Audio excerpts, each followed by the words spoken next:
Hey guys, what's up? Welcome back to my channel. Today I am doing my 10 best books of 2023. As of now, I think I've read 57. I'm working on my 58th book. I'll probably hit 60 this year. So I wanted to share my top 10. These are the books that I have been thinking about all year long. And I don't really do a lot of reading videos and book videos over here, but they're my number one videos that I watch are booktubers, book videos, and I love to read. So I'm gonna do my top 10 books of 2023 and I'm gonna start from 10 and go all the way up. I'll have my Goodreads link down below. Let me know what your guys' favorite books were from the year and let's hop right into it. Number 10, I'm starting off with The Magnificent Lives of Margery, Post by Allison Pataki. I read this the beginning of the year. It was the Redheads Book Club. The Redheads Book Club is a podcast book club from The Toast. Jackie Oshray is the host of it. And I try to keep up with all of the books each month. So this was, I think, February or January's read. And I love this. I love a good historical fiction book. And this just hit the nail on the coffin or hit the nail on the head. What is the saying? But I have loved this book. I have thought about it all year round. I want to read more Allison Pataki books because I love this one so much. So it's a must read if you like historical fiction. The Happy Ever After Playlist by Abby Jimenez. I love Abby Jimenez. I've read all of her books so far. I've already pre-ordered the one for 2024. It's like kind of a companion novel for the Friend Zone series, and I read them all pretty much in a row this year. Loved them all. Love the couples. If you have not read an Abby Jimenez book, it's like the creme de la creme of romance books. Love it. Number 8 is Nantucket Nights by Ellen Hildebrand. I love her books, and this one just was very different than what she normally writes. It's one of her older books, but there's just like some things in it that just like really blew me up, like blew up my head. I just can't stop thinking about it because it's so different from all the other books she writes. I've had some friends read it and they were like, yeah, I did not like it because it was so different. I don't know that I loved it, but it's just something, it's a book I've thought about all year round. I read it in the spring and I can't stop thinking about it, and it's December. So that's how you know it's a good book. Number 7, I have The Friend Zone by Abby Jimenez, which is the first one of the Friend Zone series, like the Happy Ever Playlist. And what's the other one called? Life's Too Short is the third one. I liked The Friend Zone the best. Started off the series on a good foot. It's like a companion novel, but I would recommend reading the 3 in order because you get some little insights to the other couples. I would just read it in the order. That way you kind of know the backstory and how things end up before moving on to the next couple. That makes sense. But great book. Loved this couple. Probably my favorite Abby Jimenez couple of all time. Or Part of Your World. One of the two. Those are my favorites. Number 6 is the Inheritance Games books. I'm just going to put all 3 together. I read this shortly after giving birth. Loved it. It's just a YA mystery of, I'm sure you guys all know, but it's by Jennifer Lynn Barnes. It's about this girl who is suddenly inherits this man's massive fortune, and he doesn't give any of his money to his grandsons or his children, so she moves into this mansion and she has flings and romances with the sons and learns, trying to find out why she inherited this money. And there's a lot of mind games and little mysteries throughout, and I thought it was so cute and it kept me very entertained for all 3 books, and I loved it. But the first one was so good. Number 5 is Counting the Cost. This is by Jessa Duggar. It's like her biography or autobiography.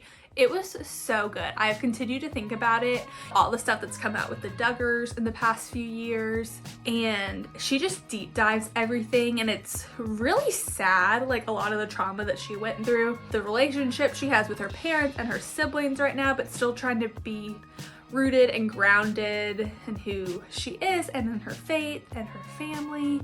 And it was so interesting. I was a big like 19 kids and counting girly, so this book I loved. Number 4 is another autobiography, and that is Spare by Prince Harry. I love this book. There were some times that it was like too pretentious. I feel like the majority of it was his years in the military, which makes sense. Those were like more formative years of his like early 20s. So that I didn't love as much because I'm not a military girly. Like I don't understand things like that. Does that make sense?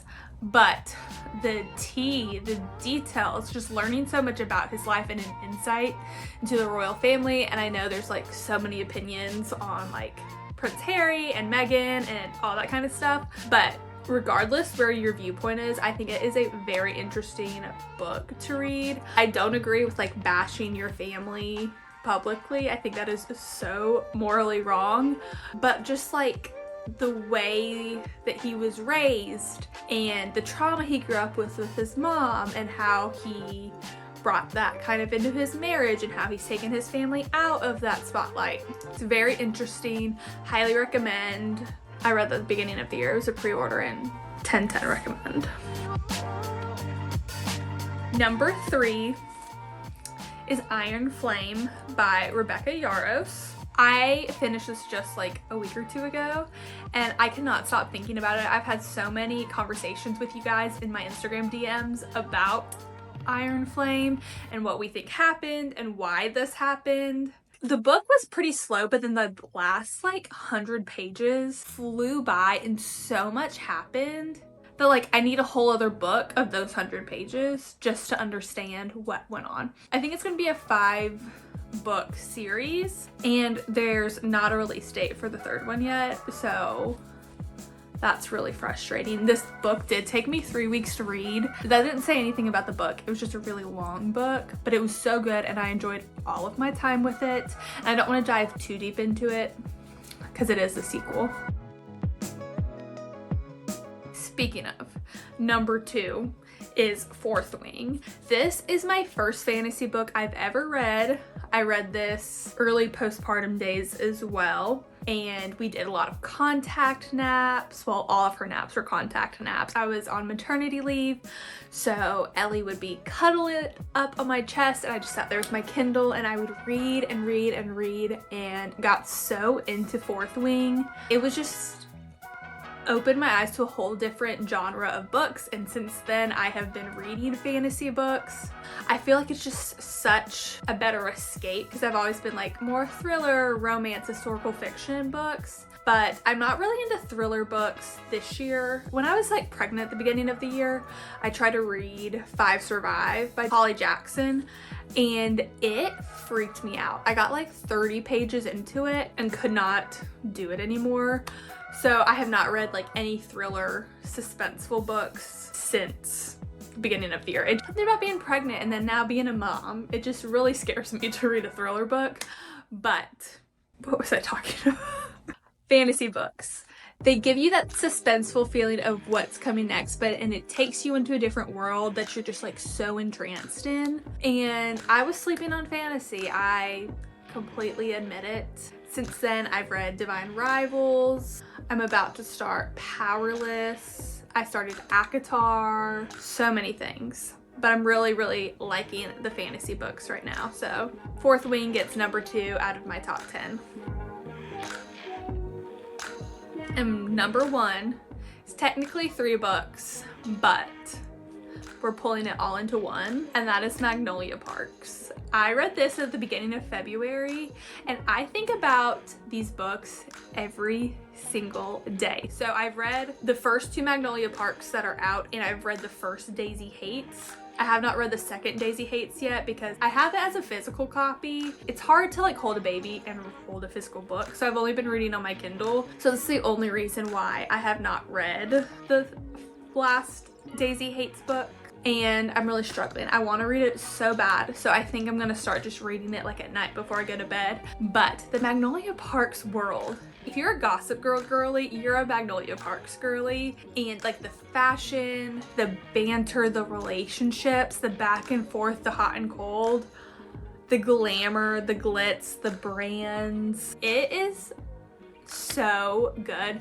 It's probably some like of my favorite books of all time. I love it, and I love Magnolia and BJ and Magnolia and Julian. It is so good. The first 2 books are on Kindle Unlimited. I've never been one to want to reread books. I think the only books I've ever reread is Harry Potter, but I have been like dying to reread Magnolia Parks all year, but I told myself I have to wait at least a year. Like I have to finish 2023 before I start Magnolia Parks again. And I think the beginning of 2024 I'm gonna reread them all, and I finished Jay-Z Hates, and then the 3rd Magnolia Parks comes out in February, so I want to reread them all before the 3rd one comes out.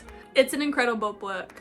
Love it so much, and they're just like the best books ever. So that is my top 10 books of 2023. I hope you guys enjoyed this and got some new books to add to your TBR. And thanks for watching. Please comment a book emoji down below if you made it to the end of this video. Love y'all. I'll see you next time. Bye.